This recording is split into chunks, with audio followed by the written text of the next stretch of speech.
সরকার পতনের ৩ মাস পর গত ১০ নভেম্বর প্রথমবারের মতো ঢাকায় একটি কর্মসূচির ডাক দেয় আওয়ামী লীগ।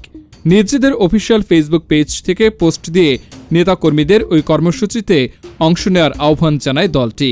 তবে আওয়ামী লীগের সেই কর্মসূচি প্রতিহত করেছে অন্তর্বর্তী সরকার এবং বৈষম্য বিরোধী ছাত্র আন্দোলন। বিষয়টি নিয়ে এবার মন্তব্য করেছে যুক্তরাষ্ট্র। স্থানীয় সময় মঙ্গলবার ১২ নভেম্বর নিয়মিত প্রেস ব্রিফিংয়ে এক সাংবাদিকের প্রশ্নের জবাবে এসব বিষয়ে কথা বলেন মার্কিন পররাষ্ট্র দপ্তরের মুখপাত্র বেদান্ত প্যাটেল।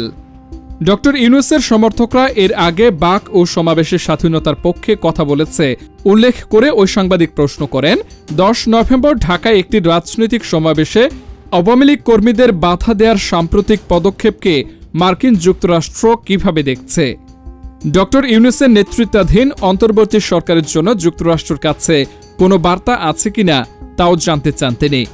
জবাবে মার্কিন পররাষ্ট্র দপ্তরের মুখপাত্র বলেন, আমরা মত প্রকাশের স্বাধীনতা, শান্তিপূর্ণ সমাবেশ এবং ভিন্ন মত ও বিরোধী মত সহ সবার মতামতকে সমর্থন করি। আমাদের দৃষ্টিকোণ থেকে এসব স্বাধীনতা যে কোনো গণতন্ত্রের অপরিহার্য উপাদান। দেশের সত্যিকারের গণতান্ত্রিক ভবিষ্যৎ নিশ্চিত করতে বাংলাদেশের জন্য এই ধরনের স্বাধীনতা সমুন্নত রাখা এবং রক্ষা করা অপরিহার্য বলেও মন্তব্য করেন তিনি। এরপর বাংলাদেশের অনেক সাংবাদিকদের প্রেস অ্যাক্রিডিটেশন কার্ড বাতিলের বিষয়ে প্রশ্ন করা হয় বেদান্ত প্যাটেলের কাছে।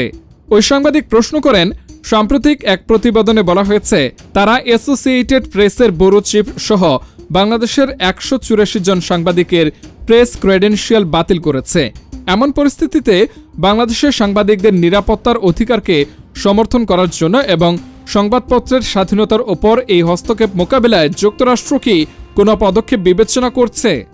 তিনি আরও বলেন, এ বিষয়ে পদক্ষেপ নিতে সম্প্রতি ড ইউনূসের প্রতি আহ্বান জানিয়েছে committee to protect journalist CPJ. এ বিষয়ে আপনার বক্তব্য কি? জবাবে বেদান্ত প্যাটেল বলেন, আমি এই সংক্রান্ত প্রতিবেদনটি দেখিনি, তবে এটি সত্য হলে তা দুর্ভাগ্যজনক। বাংলাদেশ সহ যে কোনো জায়গায় যে কোনো পরিস্থিতি সঠিকভাবে তুলে ধরার জন্য মুক্ত সংবাদ মাধ্যম অত্যাবশ্যক। গণমাধ্যমের স্বাধীনতা সবার কাছে গুরুত্বপূর্ণ। সব সাংবাদিকদের অধিকার এবং স্বাধীনতার জন্য যথাযথভাবে সম্মানিত হয়, আমরা তা উৎসাহিত এবং নিশ্চিত করতে চাই।